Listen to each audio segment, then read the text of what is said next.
ಅಮ್ಮ ಬಂದು ಏನು ಮಾಡಿದ್ದಾರೆ, ಪ್ರಯತ್ನ ಮಾಡಿ ನನ್ನ ಮಗನಿಗೆ ಒಂದು ಆರೋಗ್ಯ ಬೇಕು, ನನ್ನ ಮಕ್ಳಿಗೂ ಈ ಒಂದು ಆರೋಗ್ಯ ಬೇಕು. ಅಪ್ಪ ಬಂದು ರೆಗ್ಯುಲರಾಗಿ ಥೆರಪಿಗೆ ಬರೋಕ್ಕಾಗ್ತಿಲ್ಲ. ಸೊ ಮನೇಲಿದ್ದರೆ ಮಕ್ಕಳು ಮಾಡ್ಬೋದು, ಅಪ್ಪನೂ ಮಾಡ್ಬೋದು, ಅಮ್ಮನೂ ಮಾಡ್ಬೋದು. ಸೊ ಅದಕ್ಕೋಸ್ಕರ ಇವತ್ತು ಮನೆಗೆ ತೊಗೊಂಡು ಹೋಗ್ತಾಯಿದ್ದಾರೆ. ಅಮ್ಮ ಎಷ್ಟು ದಿನ ಬಂದರು, ಏನೆಲ್ಲ ಪ್ರಾಬ್ಲಮ್ ಇತ್ತು, ಸೊ ಏನಕ್ಕೋಸ್ಕರ ಇವತ್ತು ಮನೆಗೆ ತೊಗೊಂಡು ಹೋಗ್ತಾ ಇದ್ದಾರೆ ಅವರೇ ಹೇಳ್ತಾರೆ, ಕೇಳಿಸ್ಕೊಳ್ಳೋಣ. ನನ್ನ ಹೆಸರು ನಮಸ್ತೆ. ನಿಮ್ಮ ಹೆಸರು ಹೇಳಿ. ನನ್ನ ಹೆಸರು ನೀಲಮ್ಮ. ಇಲ್ಲೇ ಭಗತ್ ನಗರದಿಂದ ಬರ್ತಾ ಇದ್ದೇನೆ. ನನಗೆ ಆಟ ಎತ್ತಕ್ಕಾಗ್ತಿದ್ದಿಲ್ಲ, ಓಡೋಕ್ಕಾಗ್ತಿದ್ದಿಲ್ಲ, ಕಾಲು ನೋವು, ತೂಕ ಎಲ್ಲ ಒಜ್ಜೆ ಆಗ್ತಿತ್ತು, ಸೊಂಟ ನೋವು, ಕತ್ತು ನೋವು ಎಲ್ಲ ಭಾಳ ಆಗ್ತಿತ್ತು. ಹಿಂಗಾಗಿ ಬಂದೆ, ಸ್ವಲ್ಪ ಕಡಿಮೆ ಆಯ್ತು. ಮೆಟ್ಲು ಹತ್ತಕ್ಕಾಗ್ತಿದ್ದಿಲ್ಲ ನನಗೆ. ಮೆಟ್ಲು ಹತ್ಬೇಕು ಅಂದ್ರೆ ಹತ್ಕೊಂತ ಬಂದಿದ್ದಾನೆ. ಇಲ್ಲಿ ಕುತ್ಕೋಬೇಕು ಅಂದ್ರೆ ಇದು ಮಾಡಿದ್ದೇನೆ, ಕೈ ಹಿಡ್ಕೊಂಡು ಕುತ್ಕೊಂತ ಬಂದಿದ್ದಾನೆ ಅಲ್ಲಿ. ಅದಕ್ಕೆ ಡೈಲಿ ಬರ್ರಿ ಅಂತಂದ್ರು ಅವರು. ಬಂದ್ವಿ. ಸ್ವಲ್ಪ ನೋವು ಆಕತಿ ಅಂದರು. ನೋವು ಜಾಸ್ತಿ ಆಯಿತು, ಒಂದು 3-4 ದಿನ ಆಯ್ತು ನೋವು. ಆದರೂ ಮತ್ತು ತಡ್ಕೊಂದ್ರು ಮೇಡಮ್ ಅವರು, ತಡ್ಕೊಂಡ್ವಿ. ಮತ್ತು ಅವ್ರು ಹೇಳೋಕ್ಕಿದ್ದಾನೆ ಎಲ್ಲ ಆಗೈತೆ. ಈಗ ಅವರು ಅಷ್ಟು ಪ್ರೀತಿ ಕೊಡ್ತಾರೆ ನಮಗೆ ಬರೋತ್ತಿಗೆ, ಎಲ್ಲ ಮಾಡ್ತಾರೆ ಅವ್ರು. ಹಿಂಗಾಗಿ ನಾನು ನಿಮ್ಮ ಮನೆಗೆ ಒಯ್ಬೇಕು ಅಂತಂದೇಳಿ ಹಿಂಗಾಗಿ ತಗೊಂಡೆ ನಾನು. ನಮ್ಮ ಮಗನಿಗೆ ಹೆಲ್ಪ್ ಆಕತ್ತೆ. ಹಾಂ, ಇಲ್ಲೇ ಬರ್ತಿದ್ರಿ ನೀವು? ಹ್ಞೂ, ಇಲ್ಲೇ ಬರ್ತಿದ್ದೆ ನಾವು. ಡೈಲಿ ಬರ್ತಾಯಿದ್ದೆ, ತಪ್ಪಿಸ್ಲಿಲ್ಲ ಒಟ್ಟು. ಯಾವಾಗೋ ಒಂದಿನ ತಪ್ಪಿಸ್ತಿದ್ದೆ, ಡೈಲಿ ಬರ್ತಾಯಿದ್ದೆ. ಒಟ್ಟು ತಪ್ಸಂಗಿಲ್ಲ ರೀ. ತಪ್ಪಿಸಿದ್ದೆ ಅಂದ್ರೆ ಮತ್ತೆ ಒಂದೇ ದಿನ ಮತ್ತೆ ಸ್ಟಾರ್ಟ್ ಆಕತ್ತೆ ಅದು. ಒಟ್ಟು ತಪ್ಪಿಸ್ಬಾರ್ದು ಅದಕ್ಕೆ. ತಪ್ಪಿಸಿದ್ದೆ ನಮಗೆ ಬಂದಾಗ ನೋವಾಗಿತ್ತು, ನೋವಾದ್ರೂ ಥೆರಪಿ ಬಿಡಲಿಲ್ಲ. ಥೆರಪಿ ಬಿಡಲಿಲ್ಲ ನಾವು. ನೋವಾದರೂ ಒಂದು ನೋಡೋಣ ಕಮ್ಮಿ ಆಕತ್ತೇನ ಅಂತ. ಇನ್ನೇನು ಮೆಡಿಸಿನ್ಗಿನ್ನ ಇದು ಒಳ್ಳೇದು ನಮಗೆ. ಮೆಡಿಸನ್ನು ಹೊಡ್ತಾ ಕೊಡ್ತೈತಿ ಕಿಡ್ನಿಗೆ. ಅದಕ್ಕೆ ಈ ಥೆರಪಿ ಮಾಡಿ ಏನು ತೊಂದರೆ ಆಗಿದೆ? ಏನು ತೊಂದರೆ ಇಲ್ಲ ನಮಗೆ. ಇಲ್ಲ ಇಲ್ಲ ಇಲ್ಲ, ಯಾವುದೂ ಇಲ್ಲ, ಯಾವುದೂ ಇಲ್ಲ. ಟ್ರೀಟ್ಮೆಂಟ್ ಅಂತ ಏನಿಲ್ಲಮ್ಮ, ಯಾವುದೂ ಇಲ್ಲ. ತಗೊಂಡ್ರೆ ಒಳ್ಳೇದು ಅದು. ನಿಮಗಿದು ಅಮೌಂಟ್ ಜಾಸ್ತಿ ಐತೆ ಅಂತ ಅನಿಸ್ಲಿಲ್ವಾ? ಜಾಸ್ತಿ ಅಂತ ಅನಿಸ್ತಾ ಇಲ್ಲ. ಮತ್ತು ಆಸ್ಪತ್ರೆಗೆ ಹೋದ್ರೆ ಬೇಕಾದಷ್ಟು ಅಮೌಂಟ್ ಕಟ್ತವೆ, ಅದಕ್ಕಿಂತ ಕಡಿಯಲ್ಲ. ಮೆಡಿಸಿನ್ ನುಂಗ ತಪ್ತತಲ್ಲ ಅಂತ ಹಿಂಗಾಗಿ ತಗೊಂಡೆ. ನಮ್ಮ ಮಗನಿಗೆ ಎಲ್ಲ ಬರ್ತೈತಿ, ನಮ್ಮ ಮನೆಯವರಿಗೆ ಯಾರೂ ಬರ್ತಾ ಇಲ್ಲ.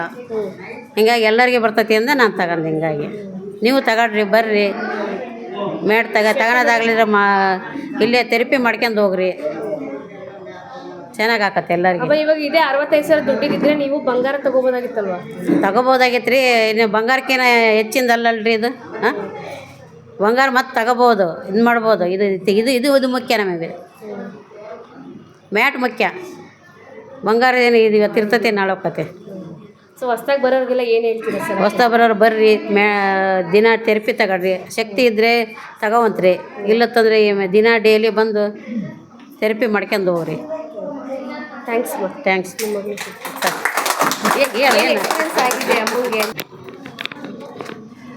ನನ್ನ ಹೆಸರು ಪುಷ್ಪ ಅಂತೇಳಿ. ಇವರು ನಮ್ಮಮ್ಮ ನೀಲಮ್ಮ ಅಂತ. ಇವರು ರೆಗ್ಯುಲರಾಗಿ ಒಂದು 2 ತಿಂಗಳಿಂದ ಇಲ್ಲಿ ಥೆರಪಿಗೆ ಬರ್ತಾ ಇದ್ದಾರೆ. 2-3 ತಿಂಗಳಿಂದ ಬರ್ತಾ ಇದ್ದಾರೆ ಕಂಟಿನ್ಯೂಸ್ ಆಗಿ. ಇವ್ರಿಗೆ ಮೊದಲು ತುಂಬ ಕಾಲು ಪೇಯ್ನ್ ಇತ್ತು, ಯಾಕಂದರೆ ಹೆವಿ ವೆಯ್ಟ್ ಇದ್ರು ಅವರು. ವೆಯ್ಟ್ ಜಾಸ್ತಿ ಇರೋದ್ರಿಂದ ಇವರಿಗೆ ಮೊಣಕಾಲಿಗೆ ತುಂಬ ಏಟಾಯಿತು. ಸೊ ಅವರಿಗೆ ಪಾದದಲ್ಲ ಕೂಡ ಪಾದನೂ ತುಂಬ ಪೇಯ್ನ್ ಸ್ವೆಲ್ಲಿಂಗ್ ಬರ್ಲಿಕ್ಕೆ ಸ್ಟಾರ್ಟ್ ಆಯಿತು. ಸೊ ಅವ್ರಿಗೆ ಅದರಿಂದ ಅವ್ರಿಗೆ ನಡಿಲಿಕ್ಕೆ ಕಷ್ಟ ಆಗ್ತಾಯಿತ್ತು. ಸೊ ಹಾಗಾಗಿ ಕೂತ್ಕೊಂಡ್ರು ಕೂಡ ಸ್ವಲ್ಪ ಎದ್ದೇಳೋದು ಸ್ವಲ್ಪ ಕಷ್ಟಪಟ್ಟೆ ಎದ್ದೇಳ್ತಾ ಇದ್ದರು. ಸೊ ಹಾಗಾಗಿ ಅವರು ಇಲ್ಲಿ ಯಾರೋ ಪರಿಚಯದವ್ರು ಹೇಳಿದರು ಅಂತೇಳಿ ಬಂದರು. ಒಂದು ವಾರ ಬಂದರು ಫಸ್ಟು. ಅಷ್ಟಾಗಿ ಅವ್ರಿಗೆ ಇವ್ರಿಗೆ ಸ್ವಲ್ಪ ಅಡ್ಜಸ್ಟ್ ಆಗಿ ಕಷ್ಟ ಆಯಿತು ಸ್ಟಾರ್ಟಿಂಗು. ಪೇಯ್ನು ಜಾಸ್ತಿ ಆಯಿತು, ಬಾಡಿ ಪೇಯ್ನು ಕೂಡ ಇವ್ರಿಗೆ ಮೊದಲು. ಆದರೂ ಕೂಡ ಬಿಟ್ಟಿಲ್ಲ. ಇಲ್ಲ, ನಾನು ಚೆನ್ನಾಗಿ ಅನ್ನಿಸ್ತಾ ಇದೆ, ನನಗೆ ಬಾಡಿ ಒಂದು ಸ್ವಲ್ಪ ಫ್ರೀ ಅನಿಸುತ್ತೆ ಇಲ್ಲಿ ಟ್ರೀಟ್ಮೆಂಟ್ ತೊಗೊಂಡೋದ್ರೆ ಅಂತ ಹೇಳಿದರು. ಅದಕ್ಕೆ ಆಯ್ತಮ್ಮ, ನಿನಗೆ ಹಾಗೆ ಆಗಿರ್ತಿದ್ರೆ ಹೋಗಿ ಅಂತ ಹೇಳಿದ್ವಿ. ಸೊ ಅದಾದಮೇಲೆ ಕಂಟಿನ್ಯೂ ಬರ್ಲಿಕ್ಕೆ ಸ್ಟಾರ್ಟ್ ಮಾಡಿದ್ರು. ನೀರು ಜೇಡ್ ವಾಟ್ರ್ ಕುಡಿತಾ ಇದ್ರು ಯಾವಾಗಲೂ. ಅದನ್ನೇ ತೊಗೊಳ್ತೀನಿ ಅಂತೇಳಿ ಅವ್ರು ಇಂಟ್ರೊಡ್ಯೂಸ್ ಮಾಡ್ತಿದ್ರು 1-2-3 ಅದರಿಂದ ಅವ್ರಿಗೆ ನೀರೂ ಸಿಕ್ತು. ಸೊ ಅದರಿಂದ ಅವ್ರಿಗೆ ಸ್ವಲ್ಪ ಏನಾಯಿತು, ಪಾಸಿಟಿವಿಟಿ ಜಾಸ್ತಿ ಬಂತು. ಸೊ ನಾನು ಸ್ವಲ್ಪ ಕ್ಯೂರ್ ಆಗ್ತಾ ಇದ್ದೀನಿ ಅಂತ ಹೇಳಿ ರೆಗ್ಯುಲರಾಗಿ ಬಂದಾಗಲೆಲ್ಲ ಅವ್ರಿಗೆ 1-2 ದಿನ ಮನೇಲಿ ಸೆರಕೆರೆಗೆ ಬರೋದು ಬಿಟ್ಟು ಮನೇಲೇ ಇದ್ದರೂ ಕೂಡ ಅವ್ರಿಗೆ ಬಾಡಿ ಸ್ವಲ್ಪ ವೆಯ್ಟ್ ಅನಿಸ್ಬಿಡೋದು ಅವ್ರಿಗೆ ಸಡನ್ನಾಗಿ. ಸೊ ಇಲ್ಲಿಗೆ ಬಂದರೆ ಸ್ವಲ್ಪ ಬಾಡಿ ಫ್ರೀ ಅನ್ಸೋದು ಅವ್ರಿಗೆ. ಸೊ ಎಲ್ಲ ಹಗುರ ಅನಿಸ್ತಾ ಇದೆ ದೇಹ. ಸ್ವಲ್ಪ ಓಡಾಡಲಿಕ್ಕೂ ಚೆನ್ನಾಗಿ ಬೇಗ ಓಡಾಡ್ತಾಯಿದ್ರು. ಮೊದಲು ಕಷ್ಟಪಡ್ತಾಯಿದ್ರು, ಸ್ವಲ್ಪ ಇವಾಗ ಜಾಸ್ತಿ ನಡಲಿಕ್ಕೆ ಆಗ್ತಾಯಿದೆ ಅವ್ರ ಕೈಯಲ್ಲಿ. ಸೊ ಹಾಗಾಗಿ ಅವರು ಇದನ್ನು ಮತ್ತೆ ನನಗೆ ಏನು ದುಡ್ಡು ಕೊಡ್ತಿರೋ ಬಿಡ್ತಿರೋ ಗೊತ್ತಿಲ್ಲ, ನನಗೆ ಮಾತ್ರ ಬೇಕೇ ಬೇಕು ಅಂತ ಮನೇಲಿ ಹಠ ಹಿಡಿದ್ಬಿಟ್ರು ಅವರು. ಯಾಕೆ ಅವ್ರು ಅದಕ್ಕೋಸ್ಕರ ಅವ್ರು ಕೊಡೋಕೆ ಅಮ್ಮ ನನಗೆ ಗೊತ್ತಿಲ್ಲ, ನಾನು ಬಂಗಾರ ಮಾರಾದ್ರೆ ತೊಗೊಳ್ತೀನಿ ಅನ್ನೋಲ್ಲ ಸ್ಟಾರ್ಟ್ ಮಾಡಿದ್ರು. ಆಯಿತು ಸರಿ ಅಂತೇಳಿ 1-2 ತಿಂಗಳು ಇವರು ಹೋಗಿದ್ದು ನೋಡಿ ಸ್ವಲ್ಪ ಇಂಪ್ರೂವ್ಮೆಂಟ್ಸ್ ಆಯಿತು. ಸೊ ಹಾಗಾಗಿ ಇಲ್ಲಿ ಬಂದು ಎಷ್ಟು ಹೊತ್ತು 1 ಅವರ್ ತೊಗೊಳ್ತೀವಿ. ಅಟ್ಲೀಸ್ಟ್ ಮನೇಲೇ ಇದ್ದರೆ ನಮಗೆ ಬೇಕಾದಾಗಲೆಲ್ಲ ತೊಗೋಬೋದು. ಮನೇಲಿ ಬೇರೆಯವರು ಇದ್ದಾಗಲೆಲ್ಲ ಬೇರೆಯವ್ರಿಗೂ ಕೂಡ ಅನುಕೂಲ ಆಗುತ್ತೆ. ಅವರು ಬೇಕಾದ್ರೆ ಫ್ರೀ ಇದ್ದಾಗಲೆಲ್ಲ ಅವರು ಅಟ್ಲೀಸ್ಟ್ ಒಂದು ಜೇದು ಎಲೆಕ್ಟ್ರಿಕದು ಮ್ಯಾಟ್ ಏನಿದೆ ಅದ್ರ ಮೇಲೆ ಮಲ್ಕೊಂಡ್ರೆ ಅಟ್ಲೀಸ್ಟ್ ಬಾಡಿಲಿ ಬ್ಲಡ್ ಸರ್ಕ್ಯುಲೇಷನ್ ಚೆನ್ನಾಗಾಗುತ್ತೆ ಅಂತ ಹೇಳಿ ಈಗ ತೊಗೊಂಡಿದ್ದಾರೆ. ಸಾಧ್ಯ ಆದರೆ ಅವ್ರಿಗಿನ್ನೂ ಜಾಸ್ತಿ ಆಯ್ತಂತೆಲ್ಲ ಅನಿಸಿಲ್ಲ. ಅವರ ಹೆಲ್ತ್ಗಿಂತ ಬೆಟ್ರ್ ಅನಿಸ್ತು.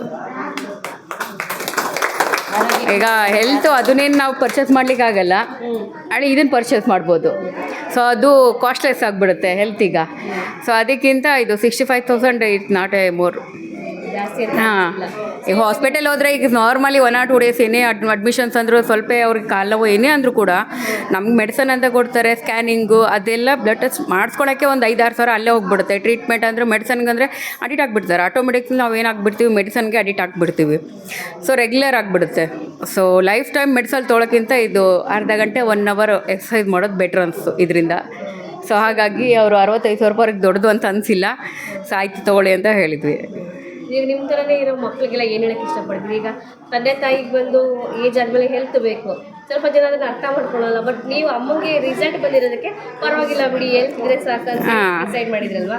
ಆ ಥರ ಇರೋರಿಗೆಲ್ಲ ಏನು ಹೇಳ್ತೀರಾ ಮಕ್ಕಳಿಗೆ, ನಿಮ್ಮ ಏಜಲ್ಲಿರೋ ಮಕ್ಕಳಿಗೆಲ್ಲ? ನೋಡಿ, ಪೇರೆಂಟ್ಸ್ ಅಟ್ಲೀಸ್ಟ್ ಅವರು ಜಾಸ್ತಿ ನಮ್ಮ ಕೈಯಲ್ಲಿ ಅವ್ರಿಗೆ ಏನು ಕೊಡ್ಲಿಕ್ಕಾಗಲ್ಲ, ಒಡವೆ ಆಸ್ತಿ ಏನೂ ಕೊಡಲ್ಲ, ಒಪ್ಕೋತೀನಿ. ಅಟ್ಲೀಸ್ಟ್ ಅವ್ರಿಗೆ ಖುಷಿಯಾಗಿರ್ಲಿಕ್ಕೆ ಲೈಫ್ ಟೈಮ್